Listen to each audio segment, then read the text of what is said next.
I got a little message that came up and it said the webinar has ended. So I don't know what happened there. So Yeah, hopefully everyone. I I got the same message and I swear I didn't click on anything, so I think we just got cut off for some reason. So I'm making you presenter again. There you go. Sorry, everybody. Actually, can I just ask everybody to, yeah, click on your hand raising thing to let me know you can hear. Okay, great. Thank you. Back to Mark. Sorry about that. Don't know what happened. Yeah, that was kind of weird. Okay, so where was I? Okay, we were talking about offline.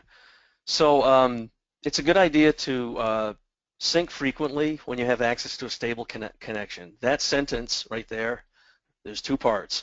So syncing frequently is good. Queuing up a whole bunch of data and then waiting, um, there's the potential there that you can have a problem. How could the problem happen?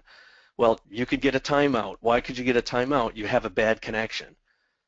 Okay, so like you get into range and you've got like this really weak 3G signal and you say, hey, I'm going to sync up these 1,200 point collections that we've done with photographs. Attachments are going to add and cause the sync to take a while. So when you do the sync, you want to make sure that you're syncing when you have a very good connection and it's dependable. Okay, if you're using server, you can always check the server debug log to see like where it might have died and if it died. There's a tweak on IIS. So this is only if you're using server. If you're using ArcGIS Online, it doesn't. You don't have control of that. But if you're using server, there's a parameter that you can set, or your IIS administrator can set that can bump up the read ahead size, and that can help. So I'm not an IIS expert, so I've actually never done that, but I know it's there.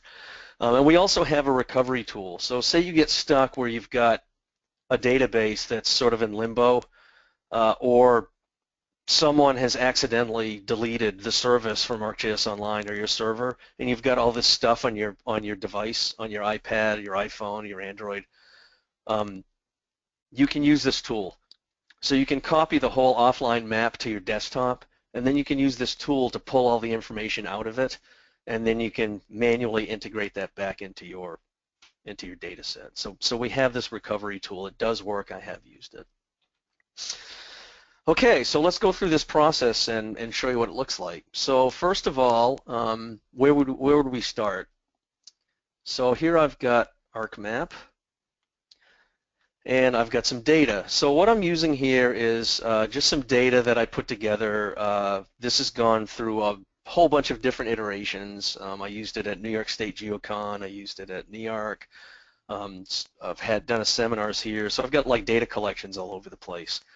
This is, what's that? Okay, that's the Hilton in Albany.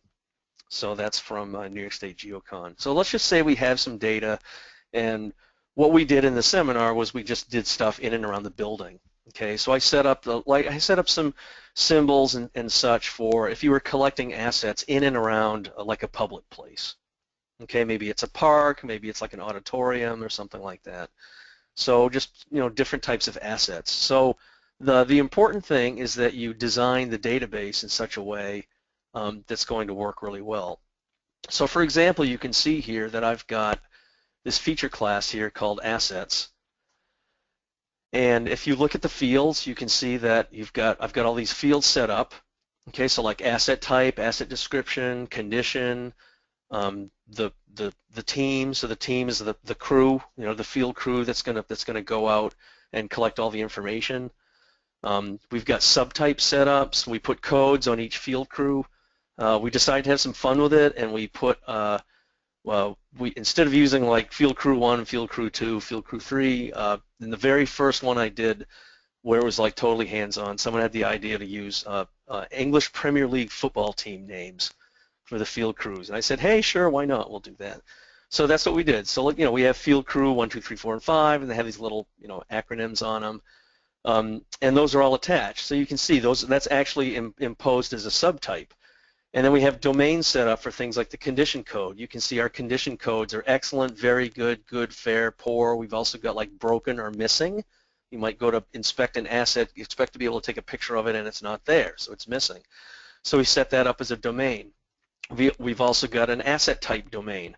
So that's the type is, what is it? It's a desk, it's a chair, it's a plant outside, it's a bike rack, it's a trash can, it's an elevator and escalator, fire alarms. So you're going to be inventorying the fire alarms that are like inside and outside the structure. So things like that. Okay, so we've got all our different asset types. Having these domains means less typing, and when you're out in the field, less typing is a good thing. Okay, it's going to create a much more streamlined workflow. Okay, and then there's our teams that we set up. So our field crew names, we actually gave them like the names of the soccer team and put that in there. So that was kind of a fun thing. Okay, so that's very important. So that's all part of the design of the geodatabase and getting it set up and prepared for sending it out into the field. A couple other things. You can see here I've got these columns for created user, created date, last edited user, last edited date. And that's on there because if I right-click on the column and go to my Manage, you can see that there's a spot in here for setting up editor tracking. So I've already enabled editor tracking, so enabled is grayed out. I could disable it and turn it off. And that's going to track things like it's a new feature and this is who collected it and on what date, or this is an edit to an existing feature and I want to know who did it and on what date. I've also set up attachments. Okay, so create or delete attachments, or in this manage flyout. So creating attachments means I want to set this up so that the user can take pictures of the assets and then bring them back. Okay, so I want to be able to upload that and put that into the data set. All right, so attachments is where we're going to get our pictures from. Okay, so that's all really important. So we've set that up. I've done some symbology in here. You know, I haven't really done my due diligence here on the symbology. I think I probably could have created something a little more robust, but I just wanted to go with some symbols here that would get the idea across for the users, and they did that out in the field. Okay, so everything here on my desktop is all set and ready. So what's the next thing I need to do? Well, the next thing I need to do is to publish it to either my server or to ArcGIS Online. So if I go to my file menu, the first thing I'm going to do is I'm going to need to share this as a service. So if I go to my share menu, I could go to share as a service, but there's one other thing I need to do first, and that's sign in. So to publish something, I need to have a place to publish it to, and I'm either publishing it to ArcGIS Online, or I'm going to publish it to my portal through server. Okay, or I'm going to publish it to my local server and then share it through ArcGIS Online. Okay, there's a lot of different ways that I can do this. So let me just go ahead and log in here.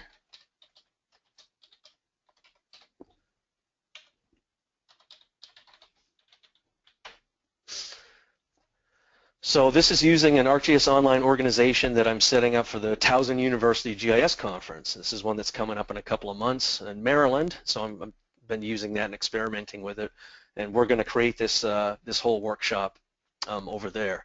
And actually that's going to be a hands-on workshop where the students are going to go through and like everything that I'm doing here with desktop, they're going to do that. They're going to do the part with collector, and they're going to build an operations dashboard. So like it's going to be kind of fun. Okay, so now I go to my Share As menu, and I say I'm going to go ahead and share this now as a service. So I'm going to publish a new service, and I decide where do I want to publish it to. So you can see that it's already selected my hosted services, which is from my Towson University GIS Conference, ArcGIS Online organization that I'm going to use. I have other options here. I have a local server running on my laptop called boss-dirac. So I could publish to that. I've got another one called bossseminar.esri.com. That's an ArcGIS for server instance running in the Amazon cloud. I can publish this to any of these locations. And then when I'm done with it, I could then share it through ArcGIS Online, or I could just use it locally. Okay, so there's all sorts of different ways to do that. We're going to focus on publishing this to ArcGIS Online. So I'm going to go ahead and say workshop, and I'm just going to tag this with VCGI, so I'll remember what it was, and say continue. So one of the things it's going to do is it's going to check to make sure that I have permissions to do the publishing, so I do. What capabilities do I want? I'm not creating a tiled map. I want to edit features. So I change that to feature access.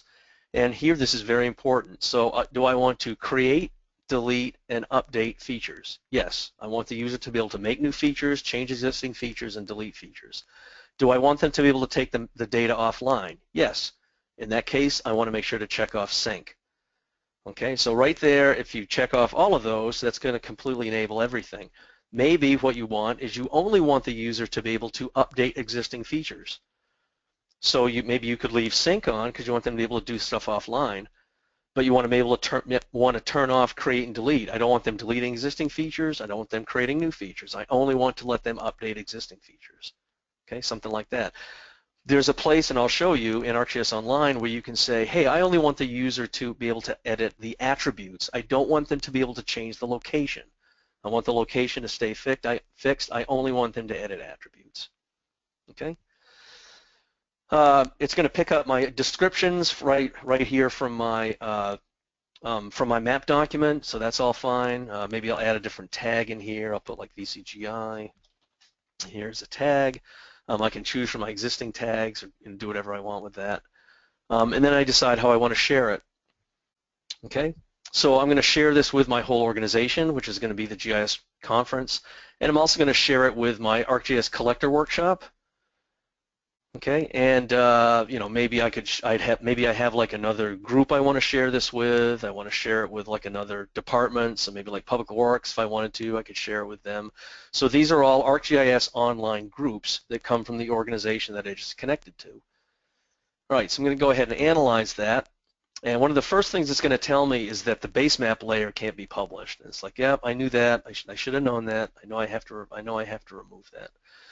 So go ahead and take that off. Okay, there's no sense in publishing that layer because that layer is an ArcGIS Online base map. You know, why would I want to publish that again? In fact, it's going to ignore it. Okay, so that's all set, and now I would say go ahead and publish. Okay, so what happens now is this service is going to now be put together into a service definition and pushed up into ArcGIS Online. Okay. So while that's pushed up into ArcGIS Online, it's going to extract everything and create the service in the same parameters that I specified. So while that runs, I'm going to show you an existing one. So here's my ArcGIS Online site that I created for QGIS. And if I go over here into my groups, I can see that I've got this ArcGIS Collector Workshop. And I can see that I have content in there. So these are other web maps that were created that were shared right onto this particular site. So you can see that's where it gets shared. I can look at the details and I can see, like, you know, who is this shared with? It's shared with me. It was shared with Tom. There's a whole bunch of other stuff in here. It was originally shared with the 50 student accounts for the students that we had in the workshop. Okay, that would show up here too.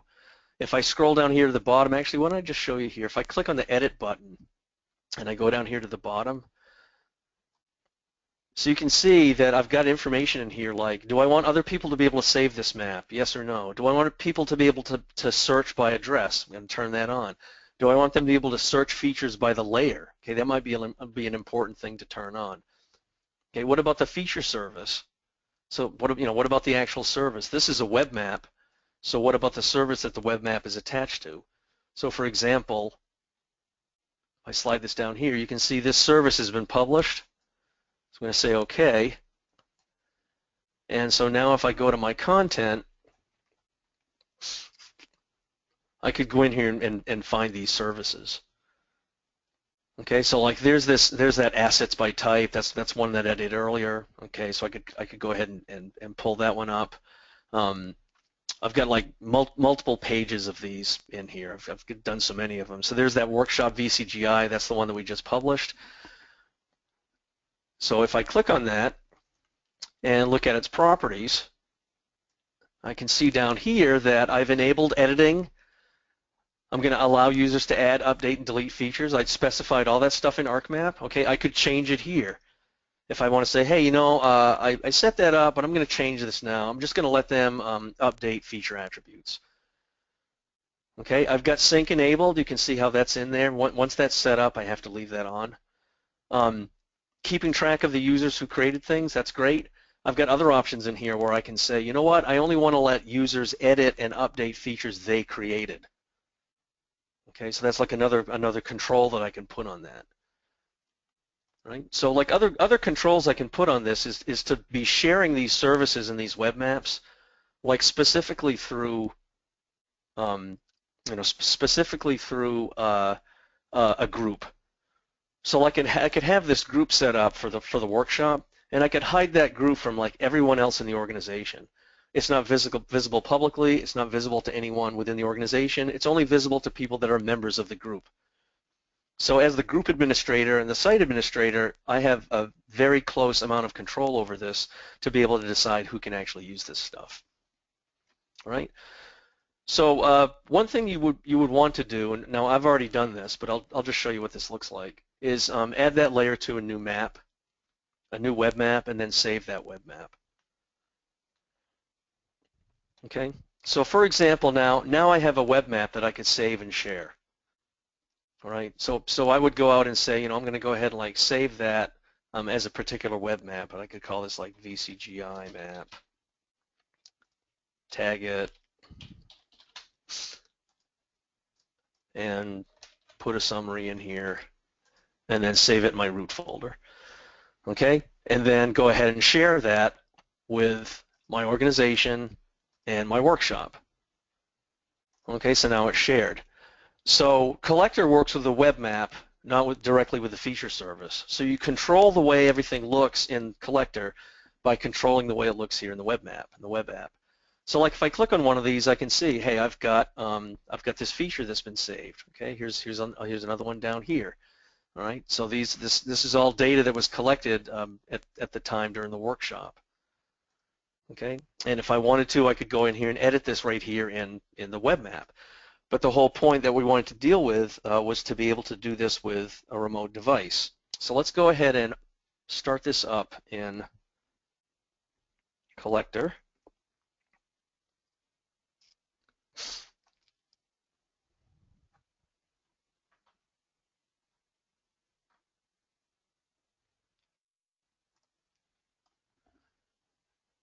There we go. Okay, so here I am using Collector, and Collector is running here on my iPad. I'm using this little tool called Reflector that allows me to bounce my screen over here so you can see it. And I'm going to go ahead and use this workshop web map that I already set up. Okay, so you can see, so it's picking up the GPS location, and it's saying, oh, okay, I've got this GPS location. This is where it is. It shows me the accuracy. You can see it's sort of floating around because, hey, this isn't like great accuracy that I'm getting off my iPad. It's just going to get me in the ballpark. If I wanted to, I can zoom in, I can zoom out, I could change the base map. I could say, hey, I want to use the imagery base map so I can see that in a different way. If I want, I can go in here and start doing data collection. So for example, I could go over here, maybe I'm in this parking lot, and I see this point, and I say, hey, I'm going to go ahead and collect right here. So I pick my field crew, and I put in my asset type. So here I've got my pull-down list. I'll say, yep, this is a trash can. And if I wanted to, I could put an asset description in here. I could say, dented, and a condition code. So I'm going to say this is fair. It's not gray shape, kind of been kicked around. And if I wanted to, now I could put a picture in here. So I could take the picture. I could take one from my library because I'm not going to take a picture in here. So I don't know. I'll just grab like a screenshot. Say OK, say done, and submit. So Collector is now putting together all the stuff, all the attributes that I picked, and now it's sending it off back to ArcGIS Online. Okay, that's great. I could grab like an existing one here, and I could say, hey, that's awesome. I want to be able to go use that, or I want to edit it. So this is an existing one, so we could say, hey, we're going to go ahead and edit that, and we're going to change that condition code, and maybe we'll change that to excellent because we've replaced it, and then say go ahead and update it. Okay, so that's all pretty straightforward. Okay, we can like go in here and do some of that stuff. Okay, now what if I wanted to take this map offline? All right, so I'm going to go somewhere where I don't have good connectivity, or the Wi-Fi is dead on my, the 3G, 4G is dead on my device, or I'm somewhere out in the middle of nowhere. Well, one of the things that I could do is I could go and take the map offline. So for example, here's one that I did for the Long Island GIS conference.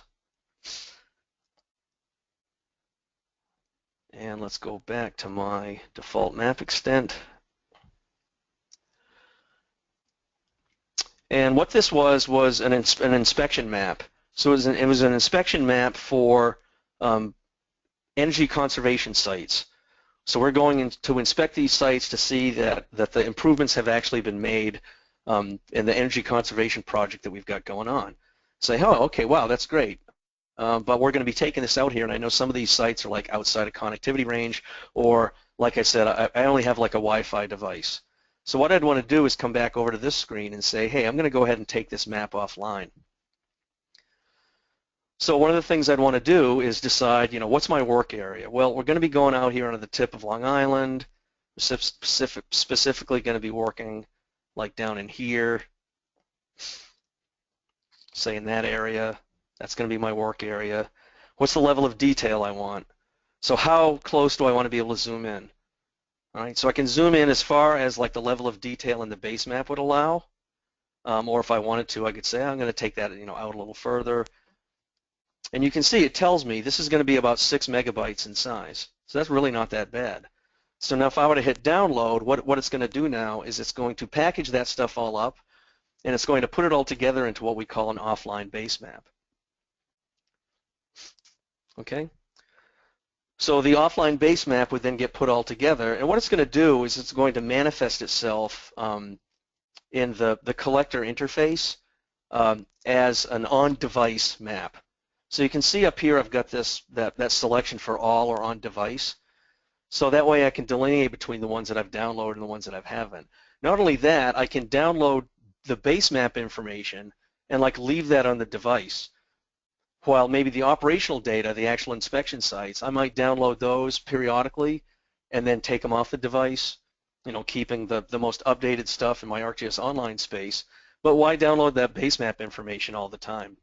If I know I'm going to be returning to this area, a great thing for me to do is probably to go ahead and maintain and persist that information right on the device. That's going to save me some time.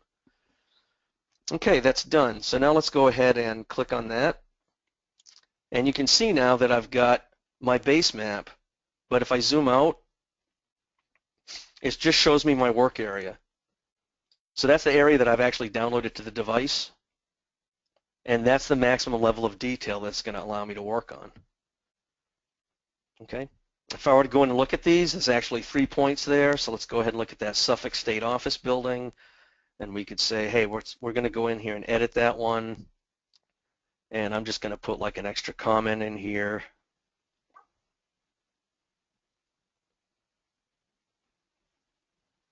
Come on. Change that. Oh, it's not letting me do that. Okay, let's just go ahead and add another one. Say move that one to there. And say update. Okay, so what I basically did was I moved that location, we went out and field checked it, and we found that it was in the wrong place.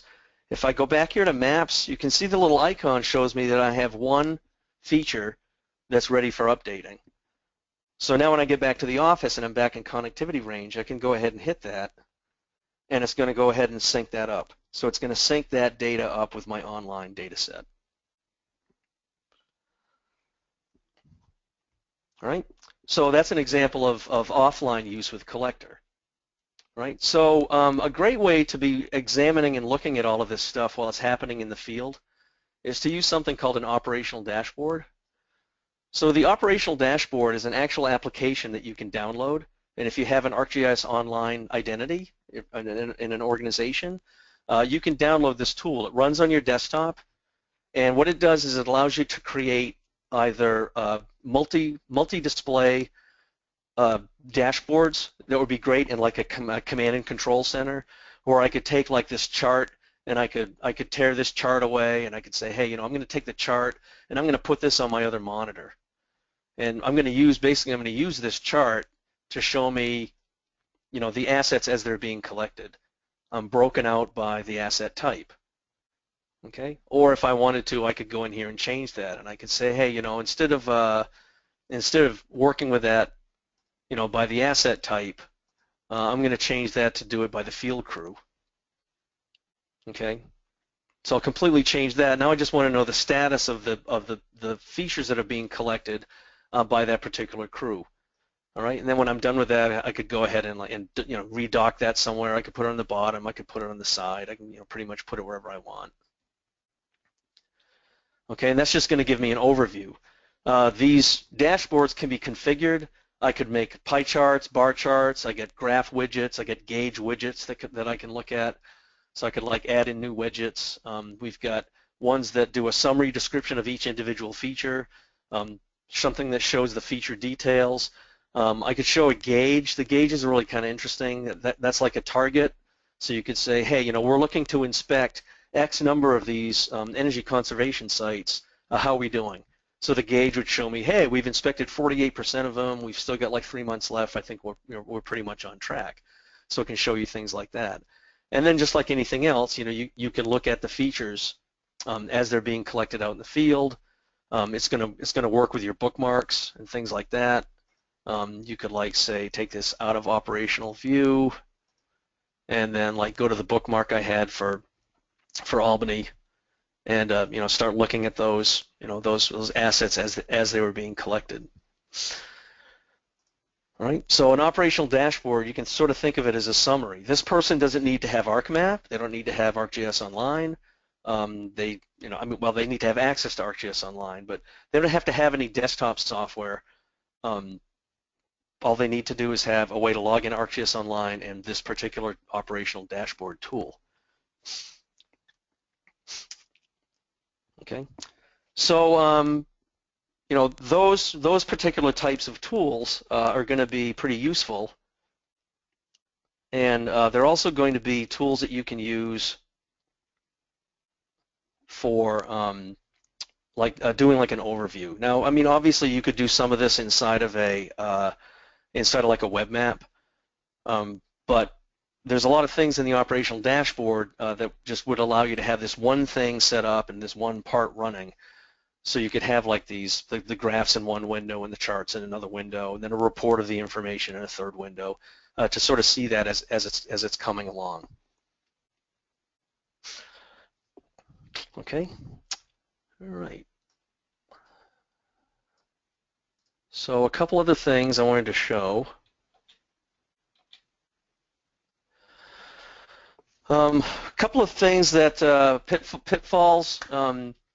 Always make sure you have an editable layer. Make sure it's shared through a group. There's a limitation where the map has to be shared to a group.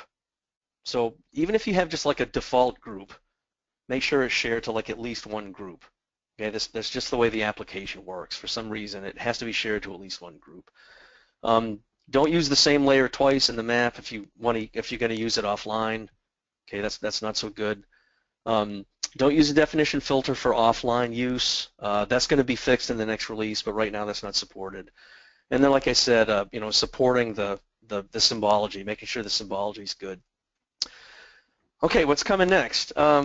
Coming next is Collector for Windows. So if you're using a Windows phone or a Windows tablet device, Windows 10, that's going to be supported. So our support for Windows is going to start at Windows 10. We're going to have some planning tools to be able to like pre-package multiple areas or skip attachment downloads when you do the syncing. Do those later. Higher accuracy collection. So right now, like an iPhone or an iPad, the tightest collector will go down to is 5 meters, regardless of what sort of signal it's getting, and it's 2 on an Android. Okay, so the pieces and parts that you were going to put in there might be coming from, say, like a Trimble R1. So Trimble has this device called the R1 that will talk to your iPad or your iPhone, and it will give you, GPS quality location. And right now in the current release of Collector, it can't recognize that.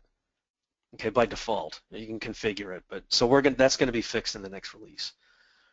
Some data collection forms will be like auto-populated. You can have like defaults and inherited attributes. That'll be kind of cool.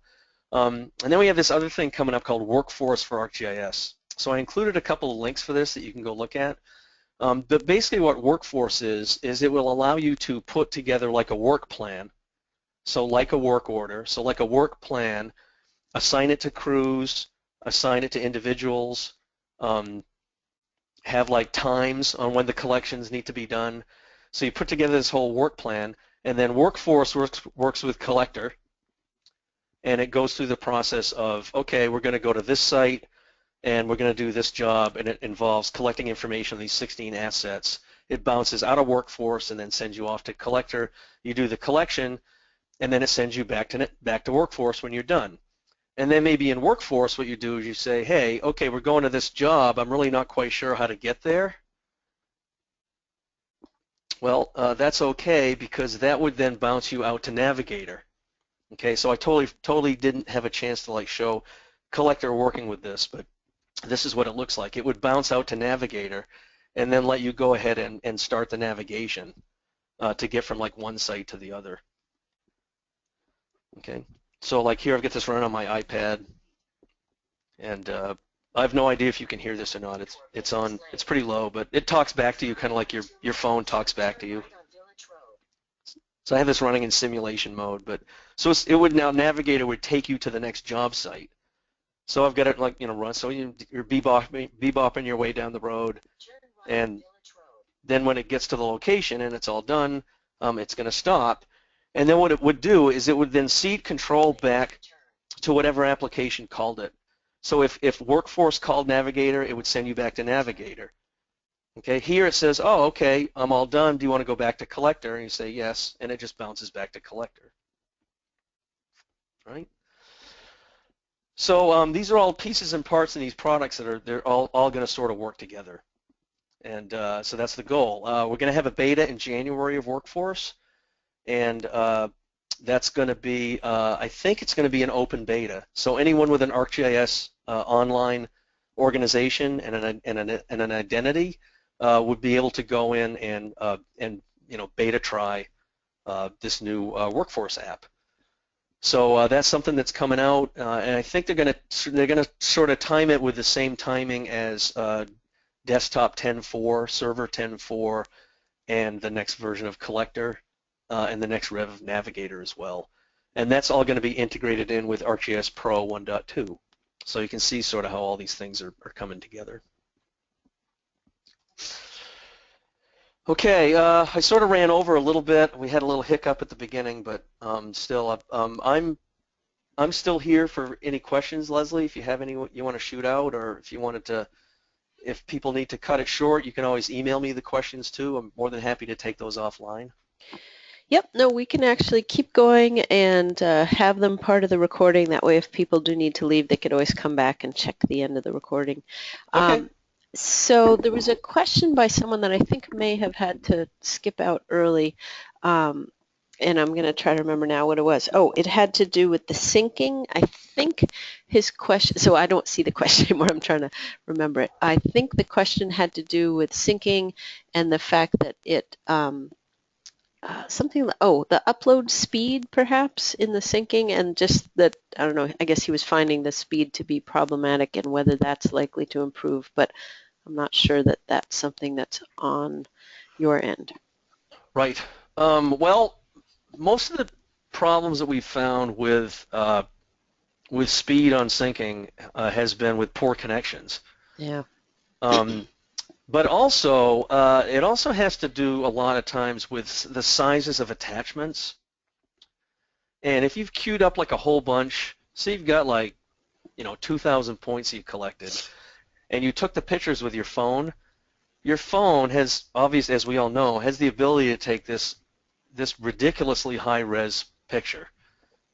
So a lot of times what folks will do is they'll dial down the resolution on some of those attachments, Mm-hmm. or they'll wait until they're back to the office before they do the syncing. Hmm. So like I mean I have seen it, and there have been problems reported with like with syncing up a lot of data with a lot of high-res attachments, where it just seems like it's going to take forever, Yep. and it takes a long time, and a lot of it happens when like there's a hiccup in the connection. So then the syncing thing will like wait and see if it can like reestablish it, and then it's going to look and see if it can like pick up exactly where it left off. Does it have to try the attachment again?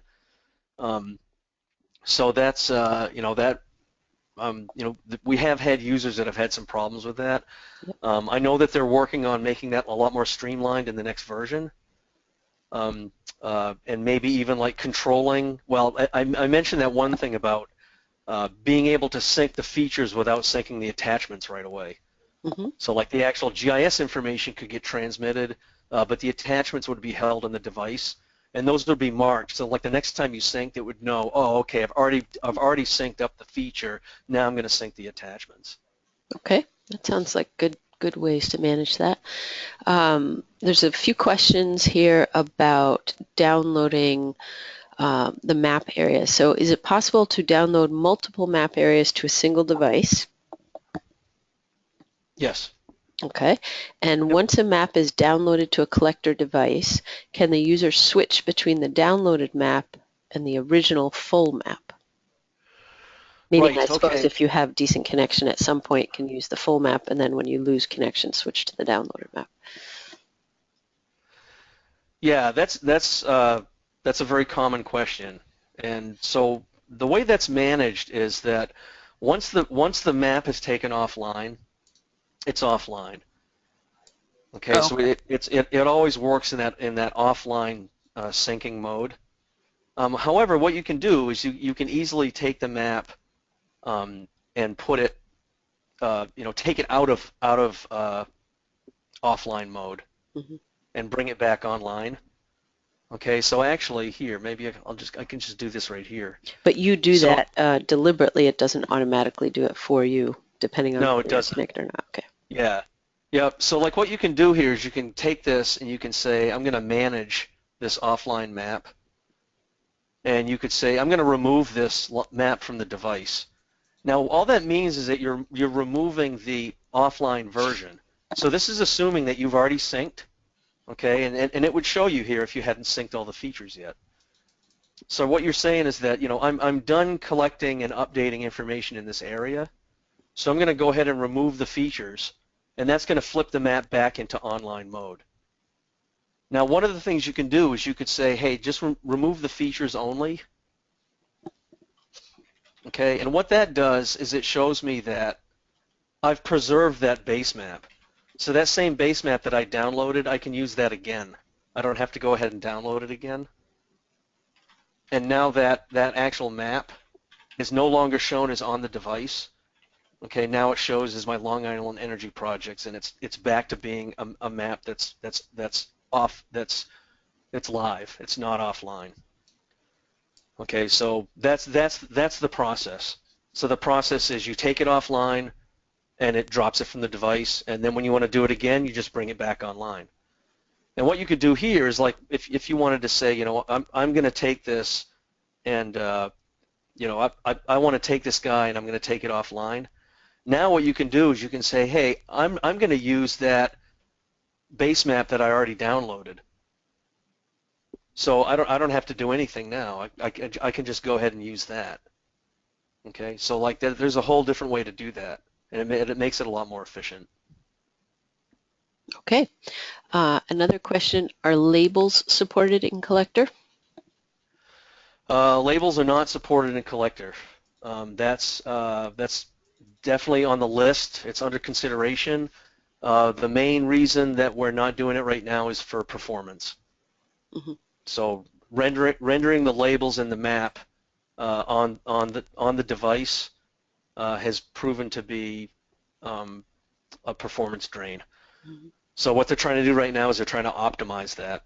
So they're trying to optimize how the labeling is done. So you probably see that in the next release. Okay. And this next question also has to do with the next release, and you may have actually answered this at the very end of your presentation. I may have been spacing out. When will the next release of Collector, including the improved accuracy capabilities, be available?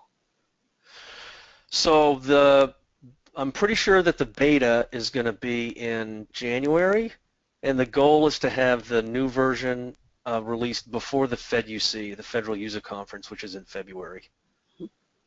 So the last time I talked to the product team, that was their goal. So like sometime in February. Okay. Another question is, does editor tracking update new rows with a collector's let's see, collector user's ArcGIS Online username or a Windows domain account username if using organizational Windows authentication for login? Right. Okay. So I'm not going to say I know the answer to this 100%, but I'm pretty sure that if you're using a organizational login, so you're logging in through through the OS, and you've federated the identity store of ArcGIS Online with, say, Active Directory, it's going to use the Windows login name. Okay. Yep, I'm pretty sure, but I'd have to check on that to be 100% sure. So hopefully whoever asked that question is still on the line, and you can shoot me an email, and I'll find out and get back to you. And if you happen to look that up and find out it's a different answer, and remember to, you can always send that to me, and I can stick something in how this is posted to indicate that. Maybe the description on the YouTube posting. All right. Okay. A big limitation for using Collector is the inability to see a legend for the map layers. Will the Explorer app include editing capabilities, and/or will the Collector app include a legend function? Right. Okay. I don't know the answer to that, but I can ask. I can find out. I understand that is true. There's no legend in Collector, and Explorer doesn't do editing. And I will tell you this: that the Explorer app does not do editing by design. It's intended to be a viewing only tool, as Collector is intended to be a field data collection tool. So the goal here is to make these applications very focused on what they do best. But I have heard several times from folks that they would really like to see a legend in Collector, even if it's in a little flyout. It would be very helpful. So that I mean, you get the legend of the features you're collecting, but you wouldn't necessarily get a legend of other base map layers. So that I'll have to check on that. And then, let's see, I think you just answered the first part of, Jane was the one who asked that, and she just asked a follow-up to that, which was, is there planned functionality for labels, but also what is the advantage to using Collector versus a web browser on a device? I guess maybe I would say the quick answer is that you can be offline, but. Yeah. Yeah, the offline capability is definitely something that you can do with the device and not with a web app. The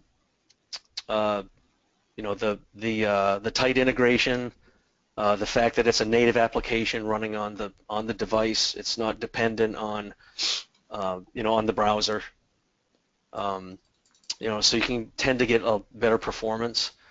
However, it is absolutely true that, say, with Web App Builder, you could build a Collector-like application quite easily that would run through the web browser on the device. You got to be careful with screen real estate and how many tools you can get in the interface and on the screen. But I have done that, and it works quite well. So that's definitely a legitimate Alternative. Point to take is building out an app with Web App Builder has a lot of the functionality that Collector has in it. In some cases, more. Okay. I think we have reached the end of our questions. That was a great set of questions that people sent in. Do you have anything else, Mark? Nope, I don't think I do.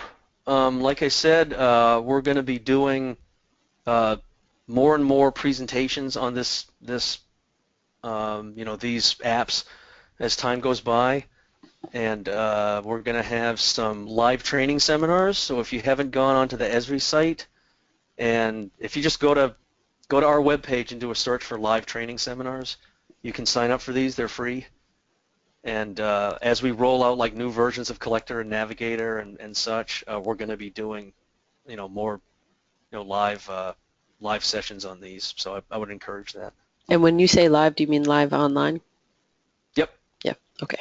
Great. Yep. They're live online and they're all recorded, so you can always go back and just watch the recording. Great.